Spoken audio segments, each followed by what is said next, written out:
वर्णन किया जा रहा है कि देवराज इंद्र ने उसी समय चंद्रमा को ऊपर से पटक दिया और कहा कि इसे चंद्रमा से शीतलता मिलेगी और इसको गणेश जी के मस्तिष्क पर स्थापित कर दो। चंद्रमा को भेजा गया, गणेश जी के मस्तिष्क पर चंद्रमा को रखा गया उस आग को बुझाने के लिए। मस्तिष्क पर चंद्रमा को रखा गया, तब से गणेश जी का एक नाम हो गया भालचंद्रेति। तब से इनका नाम भालचंद्र हुआ। भालचंद्रेति तम दृष्ट्वा तुष्टुर्बुर्मुनयो पिवाह तथापि न च शांतो भूतनलः कंठ मध्यमा। कंठ तक आग जल रही थी लेकिन शांति नहीं मिली कैसे भी।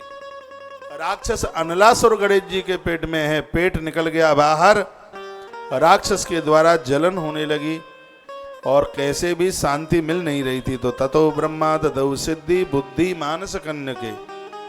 उसी समय विधाता ब्रह्मा जी ने दो कन्याओं को पैदा किया और उन दोनों कन्याओं को गणेश के साथ हाल ही विवाह कर दिया, कन्यादान कर दिया और ये कहा कि ये दोनों स्त्रियां गणेश जी को सेवा करेंगी, इसलिए उन दोनों को प्रकट कर दिया।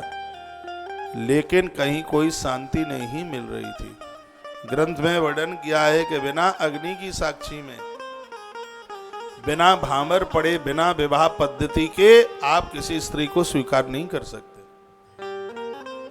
इसलिए तत्काल में गणेश जी की भामरें डलवा दी गई, गणेश जी का विवाह कर दिया गया। ये सब बातें इसमें लिखी हैं, लेकिन वर्णन किया गया है कि इतने पर भी गजानंद को शांति नहीं मिली, पेट में आग जल रही थी। अनलासुर पेट में प्रवेश कर गया। बड़ी अद्भुत कथा है और नई कथा है। चंद्रवक्त्रे अमृत गिरौ कूपना शरद बलि मृडाल मध्य प्रबाल हस्त सैत्यम कारण ही।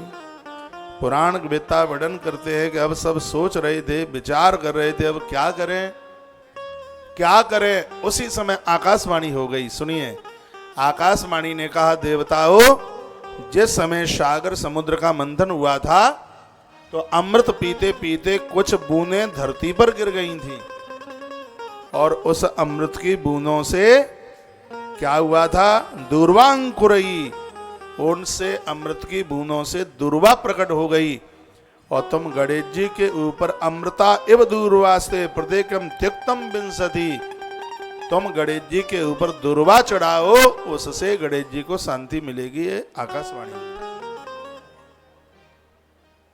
महात्मा लोग चल करके आ गए। सुनिए, संत लोग चल करके आ गए। 88 सहस्राणी मुनियस्तम प्रपेदरे। वहां 88,000 महात्मा चल करके आए और 88,000 महात्माओं ने गणेश जी के ऊपर अमृत में से प्रकट होने वाली दुर्वा को 21 दुर्वा सगरे साधु चढ़ाने लगे। 88,000 महात्मा बहुत होते हैं। आए बैठ जान दो अम्मा, हाँ बैठ जान दो, कोई बात नहीं, बड़ी दूध से आई है। बैठ जाओ, नहीं बैठ जाओ, दिक्कत आ रही, बैठ जाओ।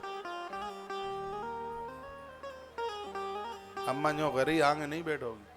हाँ, अम्मा को दियो जन दो। बोलो बांके बिहारी लाल की जय हो, श्री हनुमान जी महाराज की जय हो, जय जय श्री राधे श्री राधे श्री राधे श्याम। ये सुन लो कितनी अमृत जैसी कथा है। अमृता एव दूर्वास्ते प्रत्येकम तो 1 जो 88,000 जो महात्मा थे,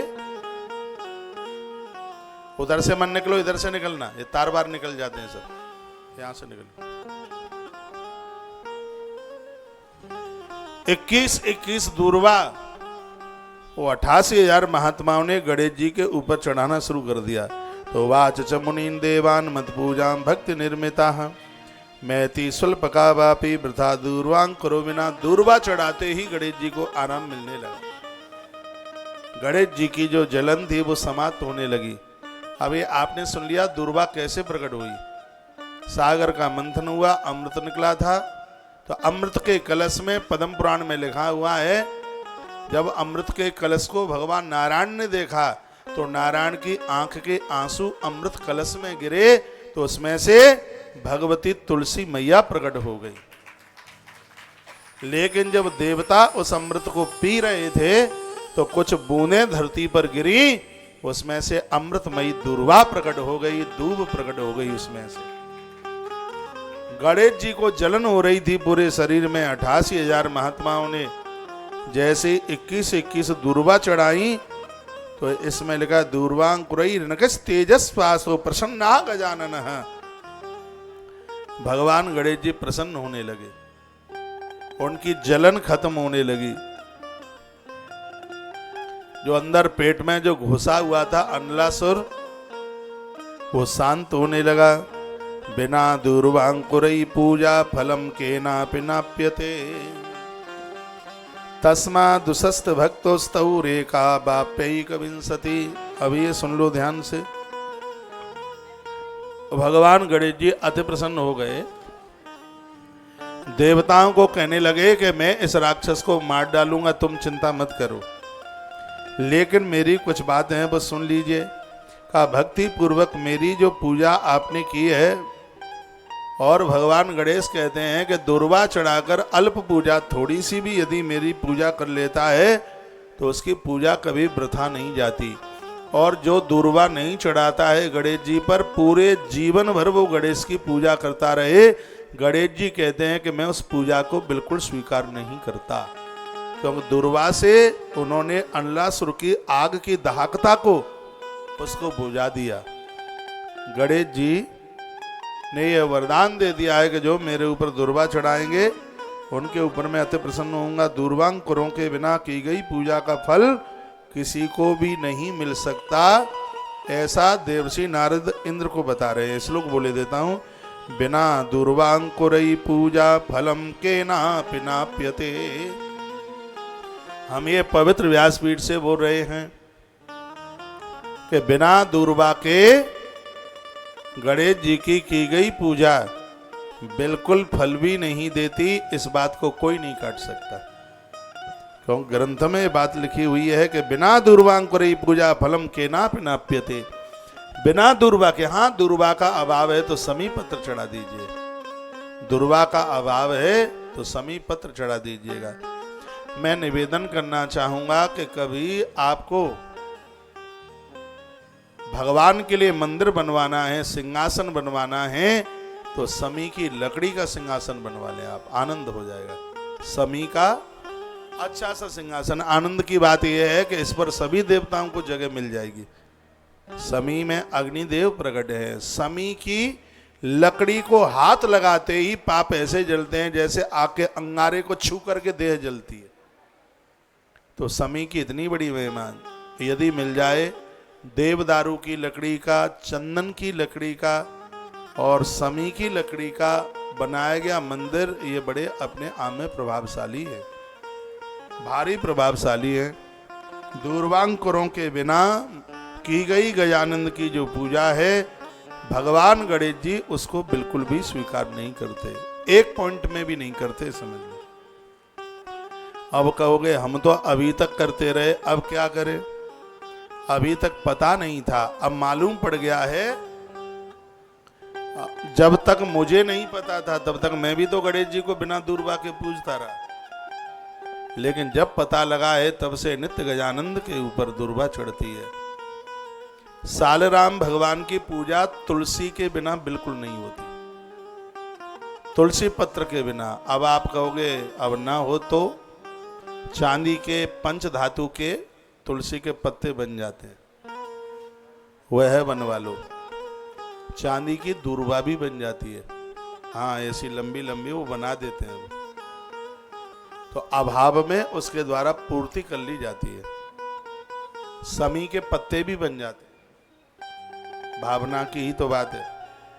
भक्त्या समर्पिता दूर्वा ददाति यत् फलम महत्, न तत्क्रतु सतई दानई व्रतानुष्ठान संचयी। प्रातः काल की पूजा में मेरे भक्तों के द्वारा एक दूर्वा या 21 दूर्वा को भक्ति के साथ समर्पित करने से जो महान फल प्राप्त होता है, वह 100 यज्ञ करने से भी वह फल प्राप्त नहीं हो सकता। गणेश जी के ऊपर 1 से 21 दूर्वा जो आप चढ़ा देते हैं, स्वयं भगवान गणेश कहते हैं कि 100 यज्ञ मेरे लिए करो, उससे भी उतना फल तुम्हें नहीं मिलेगा जितना कि मैं सिर्फ दुर्वा से राजी हो जाऊंगा, जितना मैं तुम्हें दे दूंगा। भगवान गजानन देवताओं के सामने बात बोले, हे देवों और मुनियों, कठोर तपस्या तथा कोटि जन्मों तक नियमों का पालन करने से अर्जित पुण्य से भी वह फल प्राप्त नहीं हो सकता जो कि दूर्वांकुर अर्पित करने से प्राप्त होता है, क्योंकि यह अमृत से प्रकट हुई है दूर्वा। कौंडिन्य बोले, उनके ऐसे वचन सुनकर देवताओं ने देवदेव परमात्मा गणेश जी का पुनः दूर्वांकुराओं से पूजन किया। और याद रखना, माता भगवती जगदम्बा पार्वती को दूर्वा नहीं चढ़ती, दुर्गा जी को दूर्वा मन चढ़ाइए, उसका कारण भी बता देंगे। माता जगदम्बा को दूर्वा मन चढ़ाइए और गणेश जी को दूर्वा के बिना मत रहने दीजिएगा। तब गणेश जी ने आनंददायक युक्त होकर स्वर से गर्जना की, जिससे पृथ्वी और आकाश सभी आनंदित हो गए। तब प्रसन्न होकर के देवताओं ने सबने बाल रूपधारी भगवान गणेश जी के ऊपर दूर्वा चढ़ा चढ़ाकर बड़ी प्रसन्नता के साथ उनकी स्तुतियां की।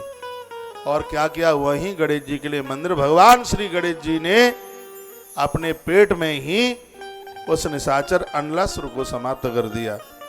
अब पेट से मरे मराए को कैसे निकाला ये मुझे नहीं पता और ग्रंथ में भी नहीं लिखा।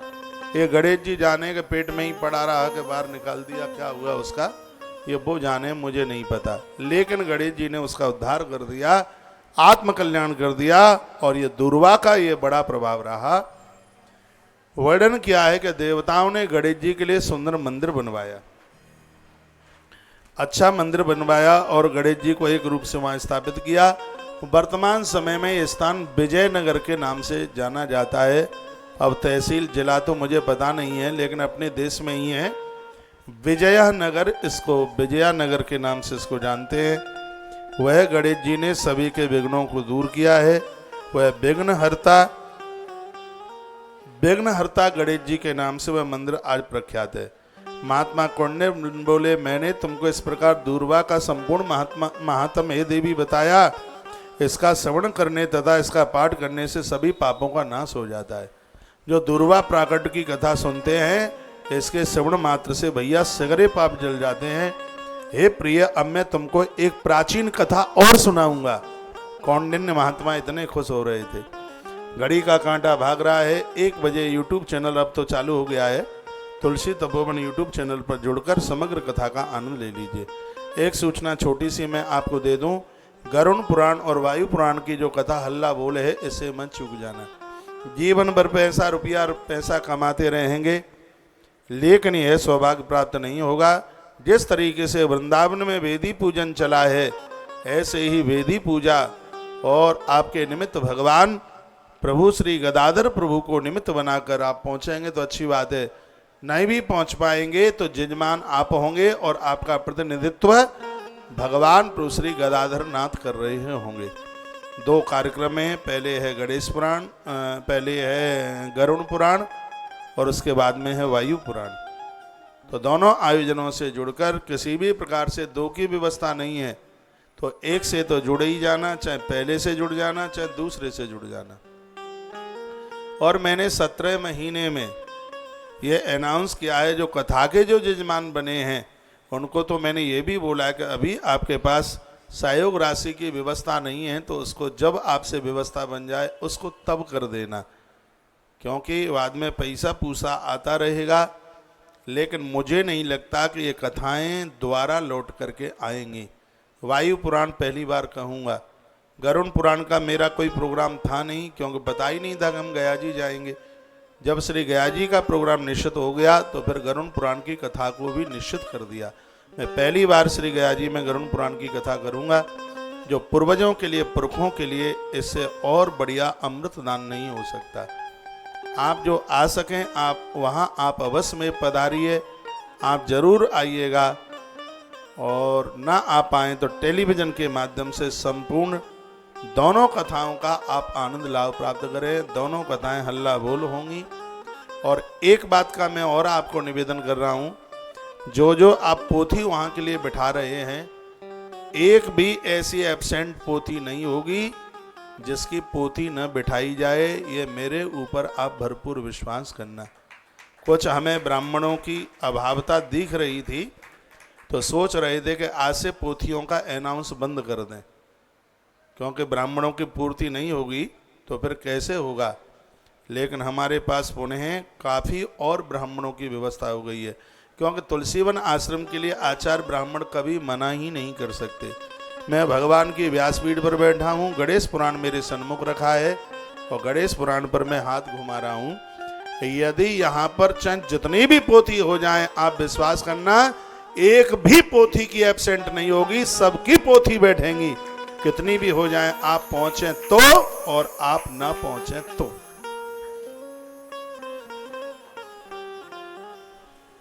आपसे व्यवस्था बनती है तो इससे आप न चूकना। धुंधकारी की मुक्ति भागवत जी के द्वारा हुई, और वह भी भागवत से, गया क्षेत्र से, गया धाम से। एक बात मैं और निवेदन करूंगा, कहीं अचानक वहां ऐसा हो जाता है, हम जितने ब्राह्मण, क्या है ये, मान लिया जाए हमारे पास कहीं पोथी हो गई ज़्यादा और 10, 20, 50 ब्राह्मण हमारे पास पहली वाली शिफ्ट में कम रह गए, तो उन पोथियों को हम सेकंड शिफ्ट में 1000% बिठाएंगे, विश्वास के साथ बिठाएंगे। तो सेकंड शिफ्ट में भी क्या है, एकादशी है, नवमी है, द्वादशी है, चतुर्दशी है और अमावस्या है। हल्ला बोल योग है उसमें।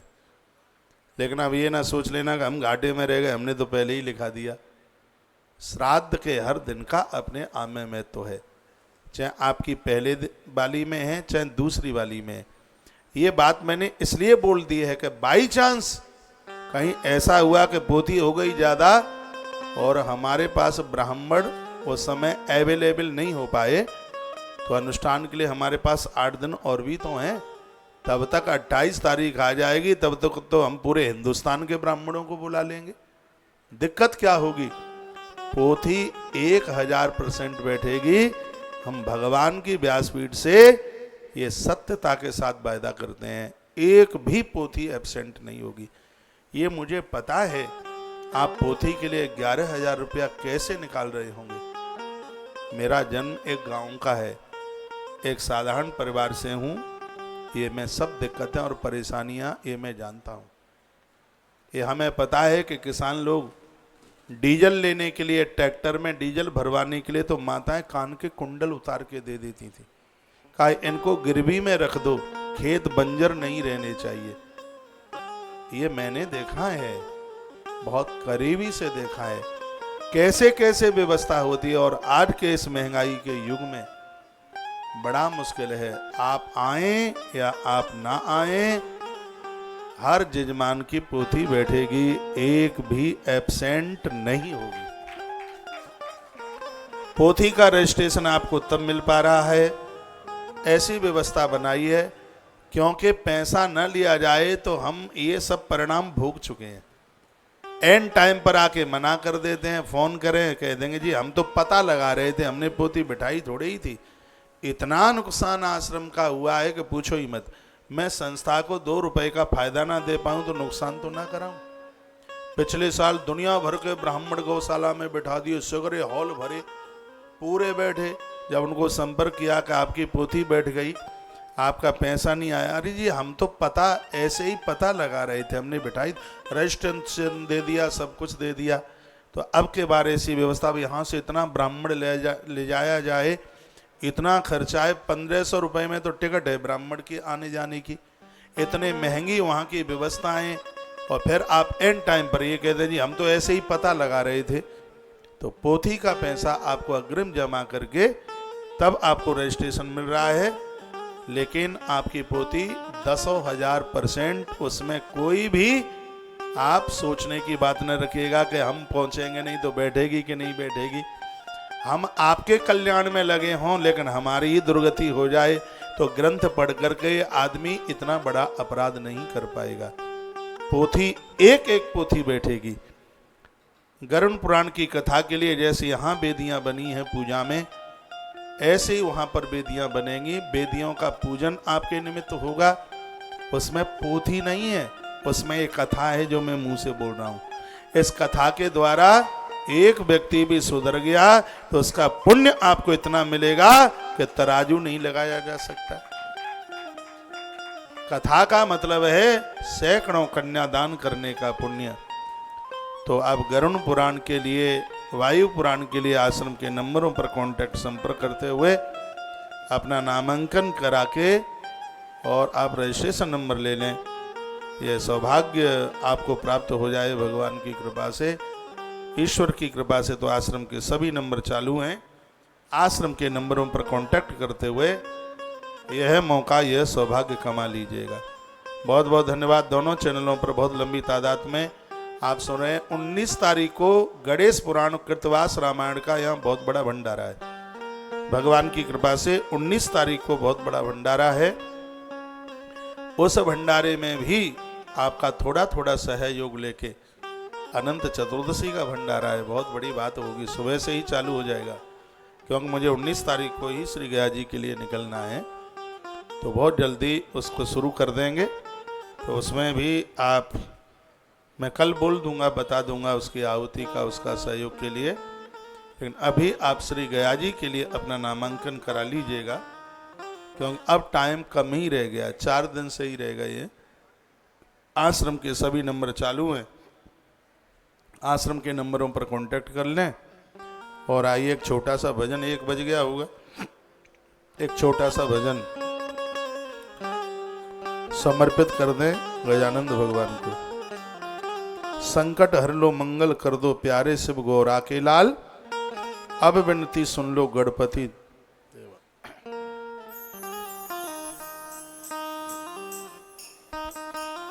स्वर दो।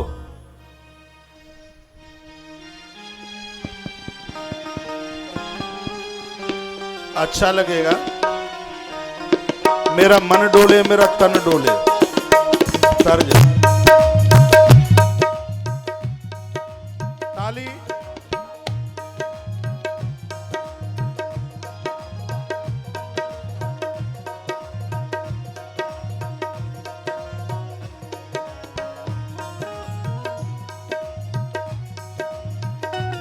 संकट हर लो मंगल कर दो प्यारे शिव गौरा के लाल। संकट हर लो मंगल कर दो प्यारे शिव गौरा के लाल, अब विनती सुन लो गणपति देवा। संकट हर लो मंगल कर दो प्यारे शिव गौरा के लाल, अब विनती सुन लो गणपति देवा। जय हो।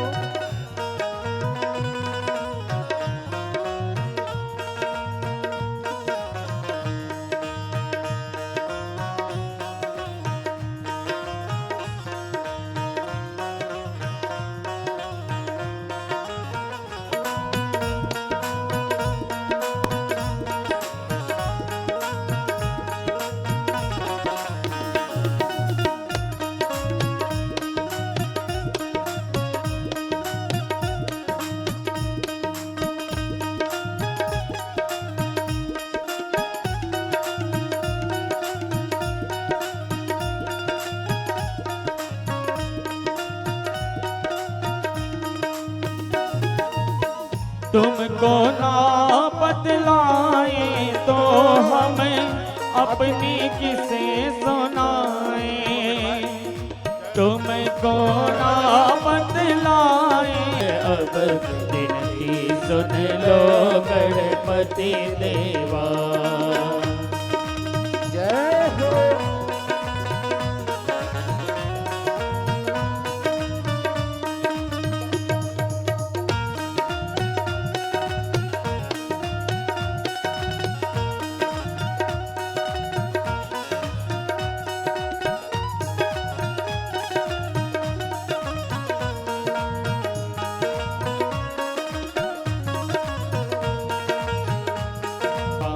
संकट हर लो मंगल कर दो प्यारे शिव गौरव लाल। अब विनती सुन लो गणपति देवा, संकट हर लो मंगल कर दो शिव प्यारे गौरव लाल। अब विनती सुन लो गणपति देवा, संकट हर लो मंगल कर दो शिव प्यारे गौरव लाल। अब विनती सुन लो गणपति देवा, संकट हर लो मंगल कर दो प्यारे शिव गौरव लाल। अब विनती सुन लो गणपति देवा, संकट हर लो मंगल कर दो प्यारे शिव गौरव लाल। अब विनती सुन लो गणपति देवा, संकट हर लो मंगल कर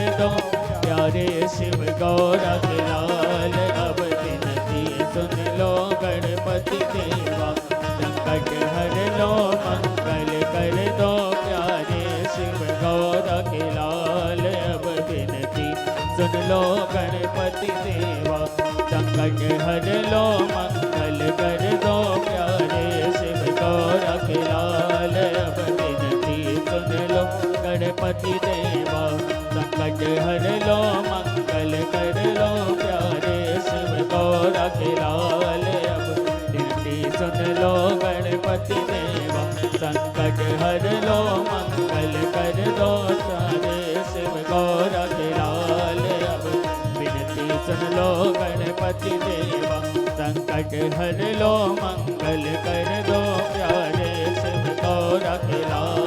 अब विनती सुन लो गणपति देवा।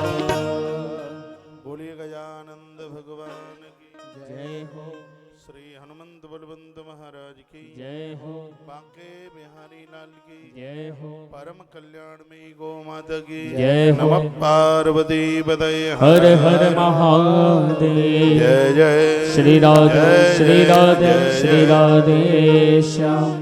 भक्ता समर्पिता दूर्वां ददाति तफलम महा। महात्मा कौंडिन्य ने कहा कि जो लोग 1 से 21 दूर्वा भगवान गणपति के ऊपर नित्य चढ़ाते हैं, उनके जीवन का कोई भी कार्य बिगड़ नहीं सकता कभी। और ये श्लोक यहीं का है, बहुत ध्यान से सुनिए।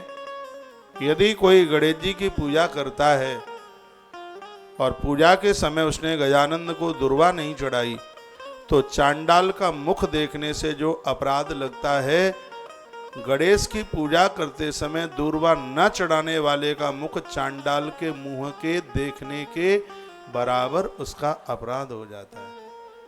ये बात ग्रंथ में है। उसके लिए आप चांदी की दूर्वा बनवा सकते हैं। कुछ चीजें ऐसी हैं जिनको आप धोके चढ़ा सकते हैं। बेलपत्र उपलब्ध नहीं है, धोके चढ़ा सकते हैं उसको। दूर्वा है, उपलब्ध नहीं है, उसको धो धो करके आप चढ़ा सकते हैं। अमृत से प्रकट होने वाली दूर्वा, जो दूर्वा का रस लेते हैं, उनका स्वास्थ्य तो बहुत ज़्यादा बढ़िया होता ही है। बहुत अद्भुत उसकी उनकी सोचने की शक्ति, क्षमता बढ़ जाती है। वर्णन है तपो विरुग नियम ही कोट जन्मा जितैरपि। करोड़ों करोड़ों जन्मों के अपराध समाप्त करते हैं भगवान गजानंद, जो भाव से भगवान गणपति के ऊपर दूर्वा चढ़ा देते हैं। दूर्वा पिछले प्रापण्यो मुनये देवा। इन मनीषियों ने, महात्मा लोगों ने दूर्वा चढ़ा चढ़ाकर भगवान को बहुत अपना बना लिया। सर्वेशाम चता विघ्ना विघ्न हरतेत शो भवेत। आपको अपने व्यापार में, परिवार में किसी भी प्रकार का कोई विघ्न आ रहा है, अपने मंदिर में भगवान गणेश जी को बैठाइए, उन्हें वंदन प्रणाम कीजिए, उन्हें सिंदूर चढ़ाइए, उनके सन्मुख दिया जलाइए, पंचामृत से स्नान कराइए। ओम गम गणपतये नमः। भले ही गुरु मंत्र में आपको कोई भी मंत्र मिला है, यह अनुष्ठानिक मंत्र है, ओम गम गणपतये नमः। यह मंत्र बोल करके आप 1 से 21 दूर्वा भगवान गणपति पर चढ़ाएं। कौंडिन्य उवाच, महात्मा ने कहा, इतते कथितम सर्वम दूर्वा महात्म्यम उत्तमम। ये हमने दूर्वा महात्म की कथा देवी तुम्हें सुनाई। श्रवणात् पठनाच्चाच सर्व पापक्षयो भवेत्। इसके श्रवण मात्र से पाप जल करके राख हो जाते हैं। पुरातन इतिहासम शणु में गदत प्रिय। हे देवी, ऐसा ही एक और पुराना इतिहास मैं तुम्हें सुनाता हूं जो दुर्वा से जुड़ा हुआ है। दूब के साथ जो गणेश जी के ऊपर दुर्वा चढ़ती है, उससे जुड़ा हुआ है। ये एक और कथा सुन लीजिएगा। तो आश्रया जिनकी पत्नी का नाम है, महात्मा की पत्नी का नाम, थोड़ा सा आप हल्का भी ध्यान लगा करके इस कथा को सुन लोगे, सही यही है कि आपको कहीं भी गंडा ताबीज के लिए आपको जन्म पत्नियां ले लेके कहीं नहीं घूमना पड़ेगा। स्वर्ग आपके घर में उतर के आ जाएगा। ज्ञान भक्ति की महिमा है तो कर्म कांड की भी बहुत बड़ी महिमा है। भगवान प्रभु श्री राम स्वयं परमात्मा है, वो कर्म कांड करते हैं, शंकर जी का अभिषेक करते हैं, नवरात्रा में व्रत करते हैं। राम जी 11,000 वर्ष तक धरती पर रहे और चारों नवरात्रा का व्रत करते थे। देवी भागवत में वर्णन है प्रभु श्री राम जी। रावण को नवरात्रा के व्रत के प्रभाव से राम ने जीता। जब वो मरने में कैसे भी नहीं आ रहा था रावण, उस समय भगवती जगदम्बा प्रकट हुई थी उस रण में। मेरे प्रभु श्री राम जी ने दुर्गा कवच का पाठ सुनाया। देवश्री नारद जी ने देवी भागवत की कथा सुनाई। भगवान प्रभु श्री राम जी को ये वनवास नहीं था, ये रावण को जीतने के लिए राम जी को 14 वर्ष के लिए तप के लिए ये माता कैकेयी ने ये किसी बहाने से ये समय दिलवा दिया। नहीं तो रावण को जीतना बड़ा मुश्किल। रावण दुर्गुणों का नाम है और दुर्गुणों को आप तप के द्वारा ही जीत सकते हो, और कोई उपाय नहीं। इन कथाओं पर विश्वास कीजिए। ये छोटे छोटे जो इन कथाओं में जो उपचार है, यही मनुष्य को देवता बना देते हैं, आनंद कर देते हैं। तो आप सुन लीजिए। पुरातन इतिहासम शणु में गदत प्रिय है। महात्मा कौंडिन्य ने अपनी पत्नी को कहा। एक इतिहास और सुन लें जो दुर्वा से जुड़ा हुआ है। ये कथाएं कहती हैं, जैसे देखो अब आपके बच्चे बड़े हो गए हैं, बच्चों को भी बच्चे हो गए, सब अपने काम धाम में सेट हो गए हैं। अब पति पत्नी तीर्थ यात्रा कीजिए, घर में भी बैठते हैं तो एक दूसरे से धार्मिक वार्ता कीजिए। दिन में आप घर नहीं हैं, रात्रि को आप आते हैं, माताएं अपने पति को पुत्रों को कहें कि आज महाराज ने ये कथा ऐसे सुनाई थी, ये ऐसे सुनाई थी। पूजा में नहीं बैठते हैं तो भी जोर कीजिए। बच्चों के हाथ से, बेटी के हाथ से दुर्वा चढ़वाइए। इसमें वर्णन है ना, अभी मैं पूर्व में थोड़ी देर पहले ही मैंने वर्णन किया है। बच्चे यदि दुर्वा गणेश के ऊपर चढ़ाते हैं तो संपूर्ण विद्या के धनी बन जाते हैं। बेटियां दुर्वा गणेश जी के ऊपर चढ़ाती हैं, उनको अच्छे घर और वर की प्राप्ति होती है। घर वर तो सब दुनिया को ही मिलता है, विवाह तो सबका होता ही है, बेटियों का, कन्याओं का, लेकिन आनंद की बात है कि मनोनुकूल वर मिले, अच्छा घर मिले। कभी कभी ऐसे परिवार की बेटियां जिन परिवारों में लहसुन प्याज भी नहीं खाते, और ये बेटियां ऐसे घरों में पहुंच जाती हैं जहां मुर्गों की टांगों को तोड़ा जाता है। उन बेटियों को उन घरों में जीना बड़ा मुश्किल हो जाता है। वो तो कुकर पक्षी की तरह जहां भेज दोगे बेचारी चली जाएंगी, लेकिन उनके लिए जीना कितना मुश्किल है। तो छोटी छोटी पूजाएं, आराधनाएं ऐसी तमाम मुसीबतों से निवारण कर देती हैं। इसलिए ये व्यवस्था आप कीजिए। और बच्चों के हाथ से, आपको मालूम है, मैंने पूर्व में बोला होगा, माता जीजाबाई जल का लोटा भर करके पहले से तैयार कर देती थी, पुत्र शिवा के हाथ में देती और कहती, बेटा सूर्य नारायण उदित हो गए हैं, यदि तू सूर्य को अर्घ देगा तो बेटा तेरी चमक सूर्य देव ही जैसी होगी। गजानंद की बहुत बड़ी भक्तानी थी। महाभारत में गणपति का उपाख्यान जीजाबाई ने पढ़ा था। पुत्र गर्भ में था, पूरा महाभारत जीजाबाई ने पढ़ा। और महाभारत के लेखक भगवान गणपति हैं, ये बात उन्होंने पढ़ ली कि गर्भ में हो संतान और देवी गणेश की पूजा करती है तो उसका बेटा कालजयी बन करके प्रकट होता है, पैदा होता है। भगवान गणपति को पूजा माँ जीजाबाई ने। शिवा को जन्म दिया, वो शिवा नहीं, वो छत्रपति शिवाजी हो गया। ये सब किया गया माँ का ही तो था। माँ शिवाजी से रोजाना दुर्वा चढ़ाया करती थी। माता जबरदस्ती से नवरात्रा का व्रत कराती थी। ये दुर्गा की परम भक्तानी, इसलिए बेटे का नाम भी उसने शिवाई रखा था। छत्रपति शिवाजी अपने मंदिर में दर्शन किए बिना कभी घर छोड़ करके नहीं गए। यही मथुरा है, 12 किलोमीटर यहां से दूर है। यवनों ने घेर लिया, मलक्षों ने घेर लिया। छत्रपति शिवाजी को उस दिन फौज कम थी और ये यवन बहुत ज्यादा थे। चक्कर खा करके नीचे गिर पड़े सिवा रथ में से। छत्रपति शिवाजी भूमि फाड़ करके भगवान गणेश प्रकट हो गए और क्या उन्होंने खदेड़ा उन मलिक्षों को। युद्ध छोड़ करके वह भाग गए। वह मंदिर आज भी मथुरा के पास जयसिंहपुरा एक जगह पड़ती है, वृंदावन वाली सड़क पर है, दाहिने हाथ पर।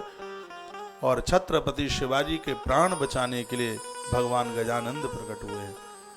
आप बहुत देवताओं को पूजते हैं, भगवान गजानन को आप अपनी पूजा में, अपने उत्तर भारत में लोग उतना नहीं जानते, लेकिन इनको मराठा गुजरात की तरफ आप देखिए, घर घर में शमय गणेश उत्सव मन रहे हैं। बिना आरती के नहीं कोई रह रहा होगा। मध्य प्रदेश और छत्तीसगढ़ में भी वहाँ की सुगंधी हवा उड़ती हुई आई है और लोग बड़ा उत्सव मनाते हैं। पता नहीं आप लोग क्यों सो गए हैं गणेश जी के नाम से। गजानंद के बिना गति नहीं है।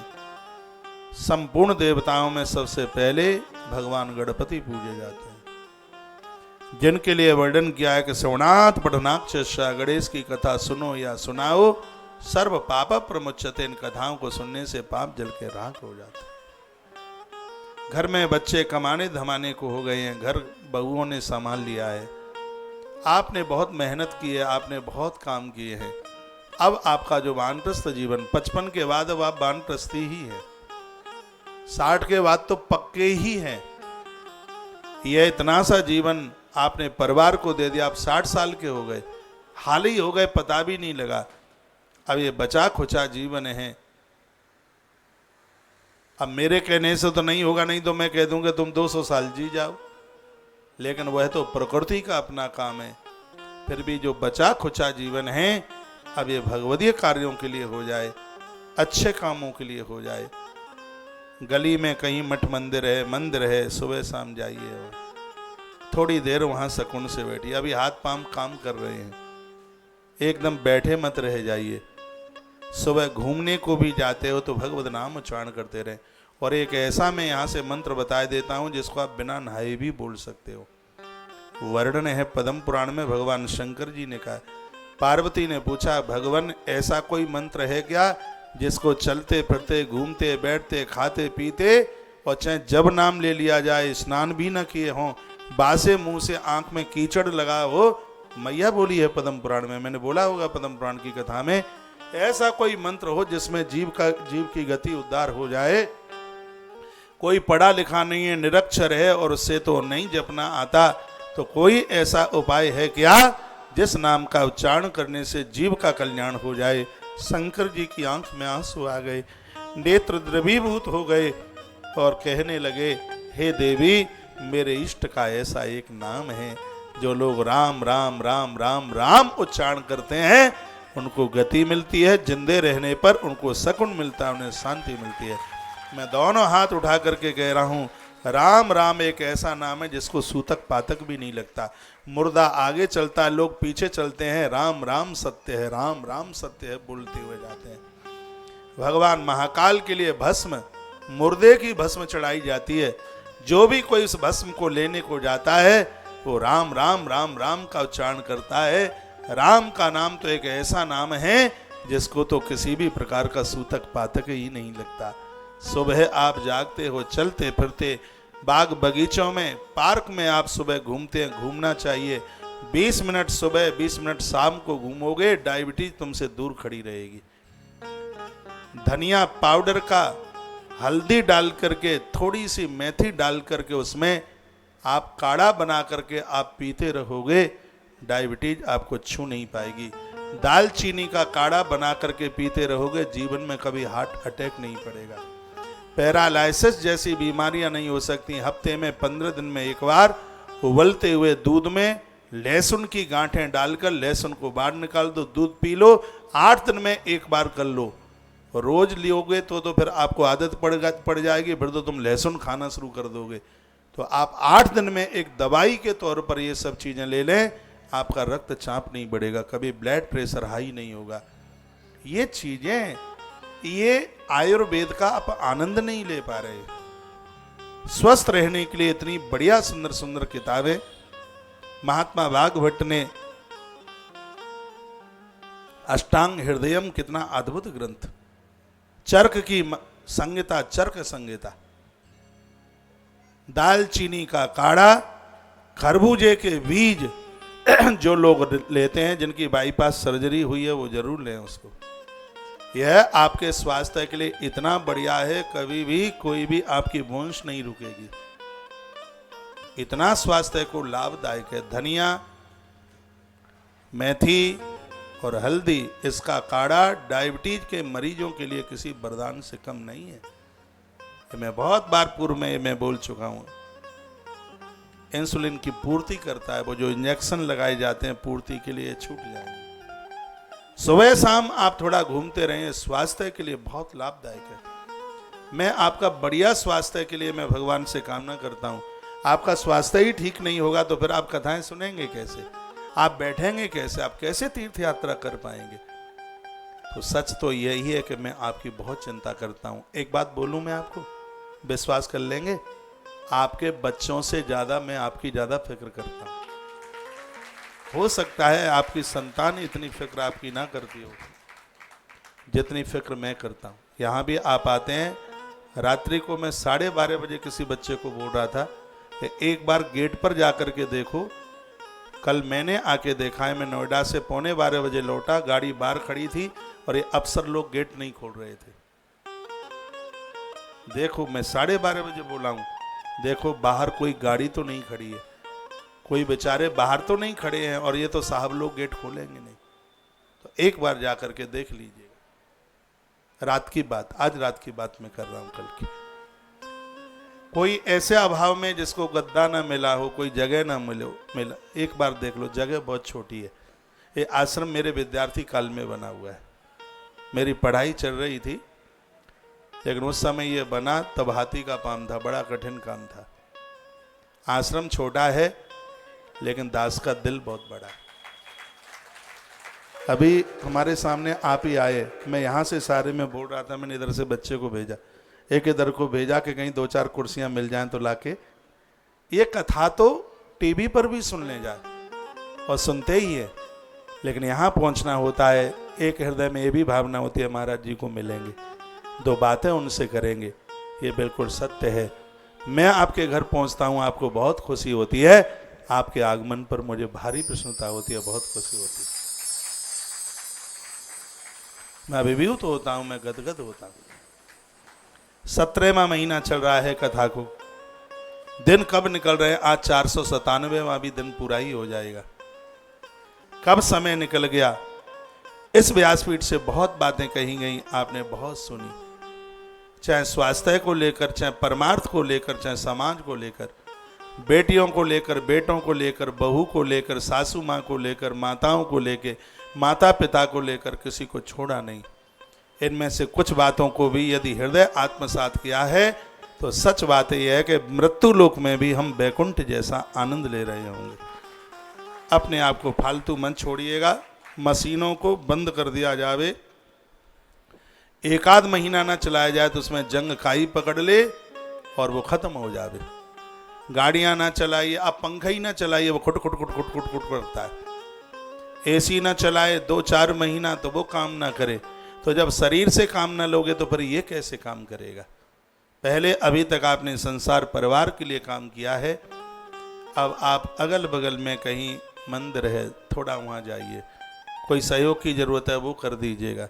झाड़ू पोंछा है, वहाँ मंदिर में दिया नहीं जल रहा है, वहाँ के उत्सवों में भी आप अपने सहयोगी बनके, हमारे सनातन धर्म की नाक है मंदिर, ये आस्था का केंद्र है, ये मंदिर बने रहेंगे तो इन बच्चों का धर्म परिवर्तन नहीं होगा, ये पक्की बात है। लोग कहते हैं कि प्रतिमा गाड़ दी, इतना पैसा मंदिर में लगा दिया, इनसे क्या मिलने वाला है। इन मंदिरों से हमारा धर्म सुरक्षित है। माता वैष्णो देवी का मंदिर लोगों को हिंदू बनाने में ताकत दे रहा है। वैष्णो माता का मंदिर, चाहे वो अमरनाथ की यात्रा हो, चाहे 4 धाम हमारे हों, ये हमारे लिए एक ताकत है। ये हिंदुत्व की रक्षा के लिए एक गढ़ी हुई संपदा है।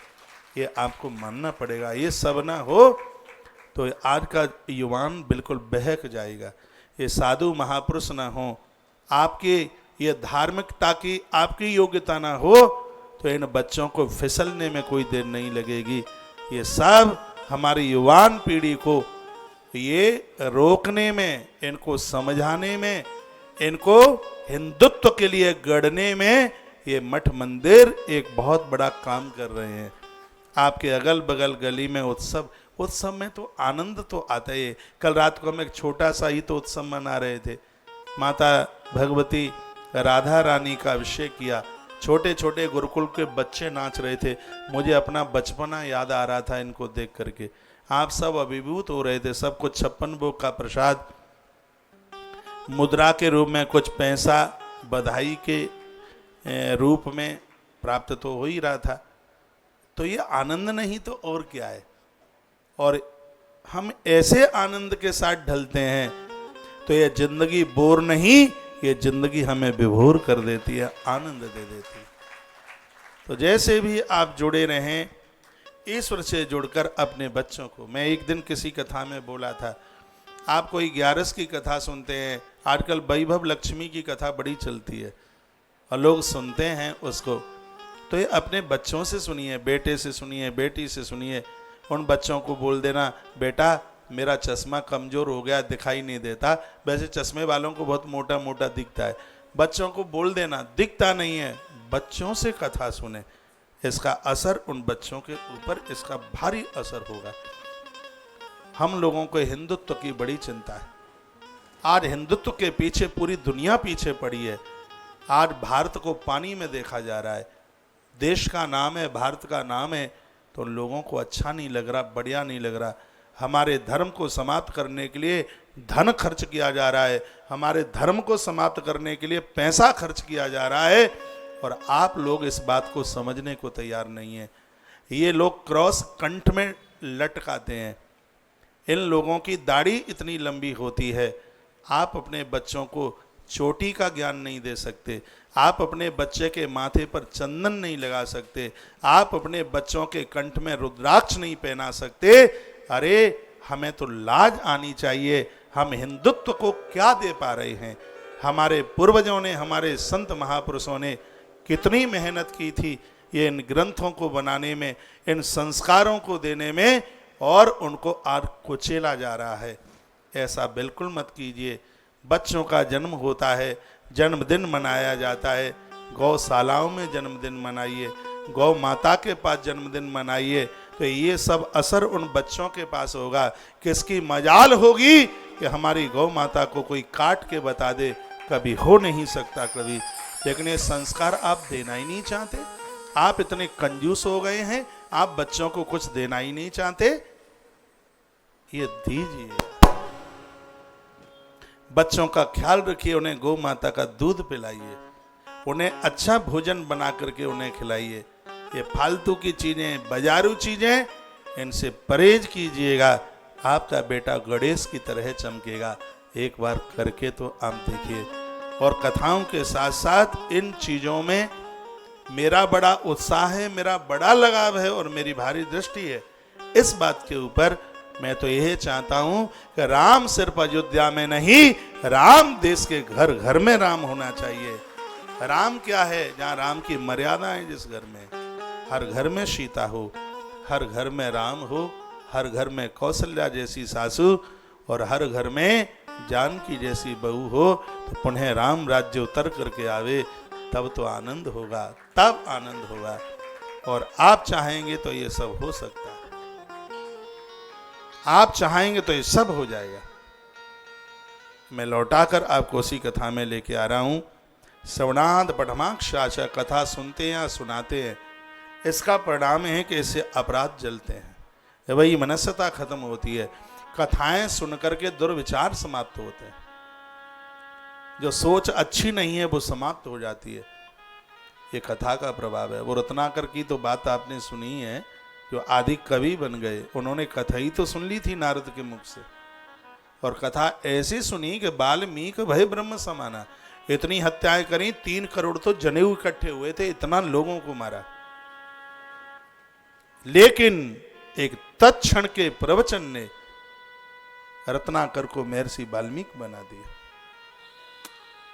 आपके सुनाने से बच्चों के ऊपर बड़ा बदलाव आता है, बहुत परिवर्तन होता है। ये कीजिए, कथाओं को सुनोगे या सुनाओगे, सर्व पापक क्षयो भवेत, स्पष्ट लिखा है, पाप जलेंगे। एक दिन मैंने बोला है कि प्रारब्ध के पापों को वर्तमान के पुण्यों के द्वारा कुचल करके रख दो, फिर देखिए कितना आनंदमय जीवन जीते हैं। ये सत्कर्म इसीलिए किया जा रहा है कि प्रारब्ध के पापों को समाप्त करना है। आप रोज पूजा कर रहे हैं और आप कहते हैं हमें कुछ मिल नहीं रहा, अभी प्रारब्ध के अपराध हावी हो रहे हैं, इसको और बढ़ाइए, इसकी ग्रोथ बढ़ाइए। जिस समय वो पलड़ा नीचा हो जाएगा और ये ऊपर चला जाएगा, उसी दिन इस मृत्यु लोक में स्वर्ग जैसा आप आनंद प्राप्त कर रहे होंगे। अभी अपराध का पलड़ा ज्यादा है और पुण्यों का कम है, तो पुण्यों को इतनी ग्रोथ दीजिए, इसको इतना ऊपर कीजिए कि पाप का पलड़ा ऊपर लटक जाए और पुण्यों का पलड़ा है वो भारी हो जाए। जिस दिन पुण्यों का पलड़ा भारी हो जाएगा, उस दिन यह मृत्यु लोक आपको स्वर्ग की तरह दिखेगा, स्वर्ग की तरह दिखेगा। ये आनंद हम लोग ले रहे हैं, ये मैं बहुत सत्यता के साथ कह रहा हूं। हम लोगों के ऊपर 1% भी कलयुग का प्रभाव नहीं है, ये बिल्कुल पक्की बात है। किसी भी प्रकार से हम लोग सतयुग का आनंद ले रहे हैं, चाहे आपके बीच में हो चाहे आपसे बाहर हो, हमें लगता ही नहीं है बिल्कुल। इतना आनंदमय जीवन जी रहे हैं, और हम लोग अकर्मण्य नहीं है, हम लोग बहुत मेहनती हैं। हम लोग 24 घंटे में से 18 घंटा काम करने वाले लोग हैं। 6 घंटे में नींद, नहाना धोना, ये सब 6 घंटे में है। 6 घंटे में नींद, स्नान, थोड़ा बहुत कुछ खाते पीते हो वो भी, ये सब 6 घंटे में। 18 घंटा प्रकृति को देना है। और ये मैं बहुत आनंद के साथ ये बात बोल रहा हूं, इस भरे कलयुग में हमें कलयुग का स्वयं के लिए कोई लक्षण दिखाई नहीं देता। संपूर्ण रूप से हम सतयुग का आनंद ले रहे हैं। हमने देवी देवताओं पर विश्वास किया है, हमने अपना कल्चर बदला है, हमने अपने आप का परिवर्तन किया है। हमें यह पता लग गया है कि क्या इतना बढ़िया करने से प्रारब्ध के अपराधों को कुचला जा सकता है, ये हमें मालूम हो गया है। रोज दूर्वा चढ़ाते हैं, रोज बेलपत्र चढ़ाते हैं, ये लगता ही नहीं है कि किसी पत्थर या धातु की प्रतिमा के ऊपर बेलपत्र चढ़ाया जा रहा है। ये लगता है, मैं सच बोल रहा हूं, बिल्कुल ऐसा लगता है कि प्रत्यक्ष रूप से भगवान महादेव के ऊपर बेलपत्र चढ़ा रहे हैं। ऐसा लगता है, पता नहीं क्यों लगता है, ऐसा लगता है। जिस दिन 11 होती है, आनंद का अनुभव बता नहीं सकते। ऐसा लगता है कि हम बद्रीनाथ में हैं, बिल्कुल 11 मैया के चरणों में हम बैठे, ऐसा अनुभव होता है। रात्रि को जो ये उत्सव हो रहा था, ऐसा लग ही नहीं रहा था कि हम दुनिया में हैं, संसार में हैं। ऐसा अनुभव हो रहा था गोलोक धाम में, किशोरी जी के दिव्य धाम में इस उत्सव का हम आनंद ले रहे हैं। आप चाहेंगे तो ये सब हो सकता है। ये परिवर्तन कीजिए। हम लोग चिंतन में समय निकालते हैं, आप लोग चिंता में टाइम निकालते हैं। आपको चिंता है कि पता नहीं बच्चे बाद में संभालेंगे कि नहीं संभालेंगे, पता नहीं बाद में क्या होगा। और गीता कहती है भविष्य की चिंता मत करो और बीते हुए का दुख और वर्तमान का मोह मत करो, तो तुम ही शहंशाह धरती पर, धर्मराज हो जाओगे तुम इस धरती पर। लेकिन तुम्हें तो आगे की चिंता है, पता नहीं आगे क्या होगा, बच्चे पूछेंगे कि नहीं। अरे वो खुद बच्चा बनकर तुम्हें पूछने को आएगा। सूर्य की अर्थी में अग्नि का दहन अपने हाथों से करता है। बाबा जी कहते थे कि तू अंधा है, तेरी अर्थी कौन जलाएगा, तेरा क्या जीवन है, तेरा घर नहीं, द्वार नहीं, परिवार नहीं। सूरदास जी को चढ़ाते थे सब लोग। लेकिन सूरदास जी की मृत्यु के समय पर स्वयं भगवान गोवर्धन नाथ प्रकट हुए थे, अपने हाथों से अर्थी में उन्होंने अंतिम संस्कार किया। सूरदास जी की अर्थी का संस्कार भगवान खुद कर, और आप कहाँ भूले हैं, आपको चिंता है पता नहीं क्या होगा, और इसी में परेशान है पता नहीं क्या होगा। ये आपको चिंता इसलिए क्योंकि आप भगवान पर भरोसा ही नहीं कर रहे हैं। आपको ये लग रहा है कि सब ये हम कर रहे हैं। जिस दिन आप विश्वास ईश्वर के ऊपर कर लें, आप ये समझ लें कि ये सब मेरे किए गए कर्मों का परिणाम है, आप जीवन में दुखित नहीं हो पाओगे और गलत काम नहीं कर पाओगे। बस ये विचार करके तो देख लो कि जो भी हो रहा है ये मेरे कर्मों के परिणाम स्वरूप हो रहा है। कोई आज इंजीनियर बना या आज कोई डॉक्टर बना तो क्या है कि उसका वो कर्म था, उसने वो कार्य अपना किया था, अपनी पढ़ाई लिखाई की थी तो वो बन गया, उसने जो किया वो बनिया।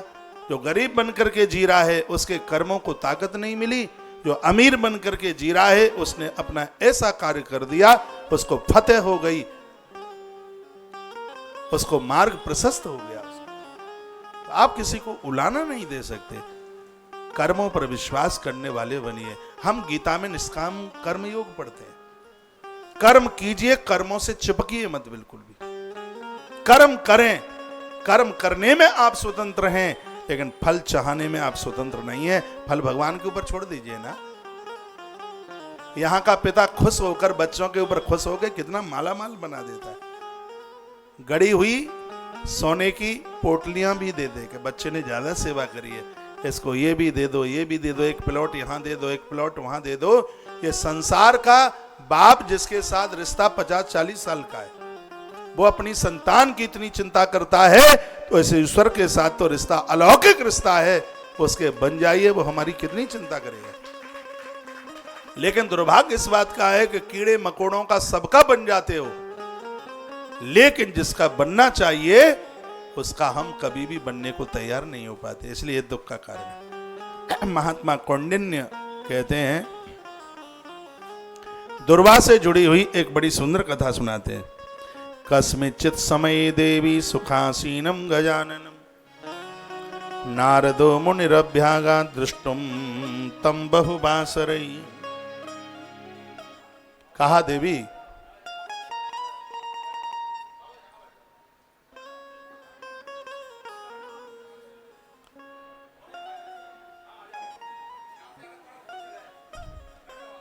आप बैठे रहिए, आप खड़े हो गए, आप बैठिए, आप बैठिए अपनी जगह बैठे, आप बैठिए, कोई बात नहीं, नीचे इधर बैठ जाएंगे, यहाँ ऊपर बैठ जाएंगे, साधुओं को इधर भेज देना।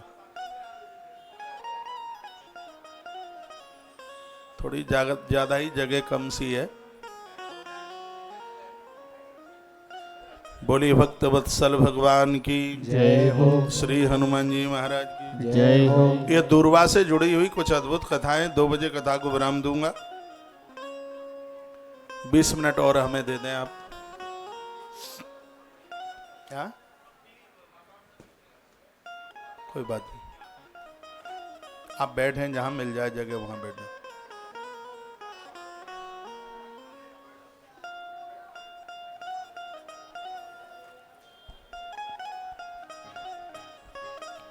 ये गेट क्यों बंद कर दिया है? गेट खुलवा दीजिए, कोई समझदार आदमी सुन पा रहा हो तो।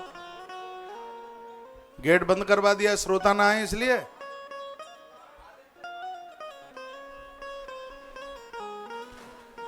बोलिए हनुमान जी महाराज की जय हो, गजानंद भगवान की जय हो। जय जय श्री राधे, जय जय, श्री राधे, जय श्री जय। राधे श्याम।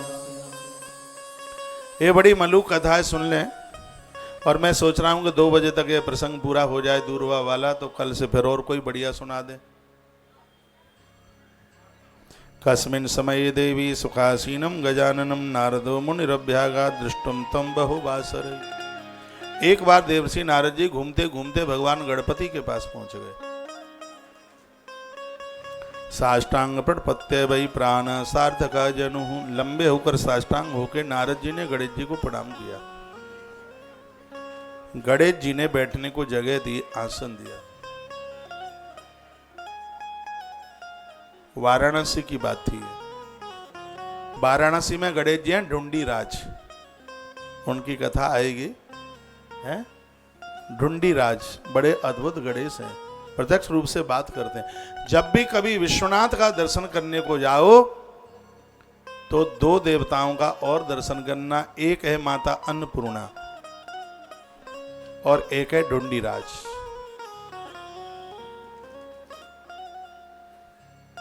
जब भी कभी ब्रज में आओ तो बिहारी जी के साथ दो का दर्शन जरूर करना। ना पता हो तो मैं बता दूं, एक है भगवान गोपेश्वर और एक है गरुण गोविंद, तो छठी करा के पास में। तुम्हारे बच्चों को, परिवार को अलाय बलाय कुछ रहेगी नहीं, बिल्कुल सगरे दोष समाप्त हो जाएंगे। भगवान गरुण गोविंद छठी करा के पास में, दिल्ली वाले हाईवे पर है। और ये दर भगवान श्री गोपेश्वर नाथ। यूं तो यहाँ बहुत देव पूजने के लायक हैं, वंदन के लायक हैं, सबको आप प्रणाम करते ही हैं। लेकिन जब वाराणसी आप जाएं, विश्वनाथ का दर्शन करें, तो मां तो अन्नपूर्णा और ढूंढीराज गजानंद, इनके दर्शन के बिना वापस वाराणसी से मत आना। तो नारद जी घूमते घूमते ढूंढीराज प्रभु के पास पहुंचे, चरणों में प्रणाम किया, प्रत्यक्ष रूप से बैठे थे वहां गणेश। कहा नारद जी कैसे हैं बताइए। कहते उक्ता स्वांजलि बद्ध्वा तस्तौ तत्पुरुतो मुनि। नारद जी हाथ जोड़ करके बैठ गए। धृत्वा करेण तत्पाणी मुपवेशत यासने। गजानंद ने कहा क्या बात है, कुछ परेशान से दिख रहे हो। गजाननो महाभागो महाभागम महामुनि नारदोप्य भवत्तेन संतुष्टो मुन्य पुंगवा। महात्मा कौंडिक कहते हैं अपनी पत्नी को कि गजानंद ने नारद जी को स्वस्थ नहीं देखा, परेशान सा देखा। तो गजानन उवाच, गजानंद जी बोले कमाश्चर्यम त्वया दृष्टम हृदि कम ते विवर्तते। नारद जी ने कहा कि मैं आज मृत्यु लोक में एक अचम्मा आश्चर्य देख करके आया हूं। क्या आश्चर्य देख लिया। वद सर्वम विशेषेण ततो ब्रजम निजाश्रम। आप बताइए आपने क्या आश्चर्य देखा। तो नारद जी बोले कि मैंने ये अचम्मा देखा। टोटली कथा नहीं है बिल्कुल। नारद जी बोले कि मैं थिले विषय देव जन को राज सत्तमा। मृत्यु लोक में एक मिथिलापुरी नगरी है और बड़ी अच्छी नगरी है। वहां संभ्रांत राजाओं का जन्म हुआ है और वहीं एक राजा हुए हैं जिनका नाम है जनक। मैं घूमता हुआ वहां जनक की राजधानी मिथिला में पहुंच गया। अतिमानी बदान्य वेद वेदांग पारग। ये सबको पता है कि राजा जनक बहुत बड़े विद्वान है, बहुत बड़े ज्ञानी है। यह सबको मालूम है।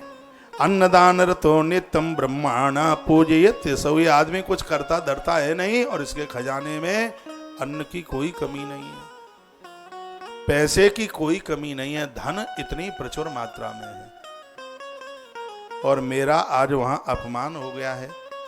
मैं वहां पर पहुंचा था, मुझे पूछा नहीं गया, मुझे बुलाया नहीं गया और मैं बहुत भारी दुखी हूं। मुझे आप यह बताइए कि मैंने ऐसा सुना है कि इनके दरवाजे से कभी कोई भूखा नहीं जाता, जनक के दरवाजे से।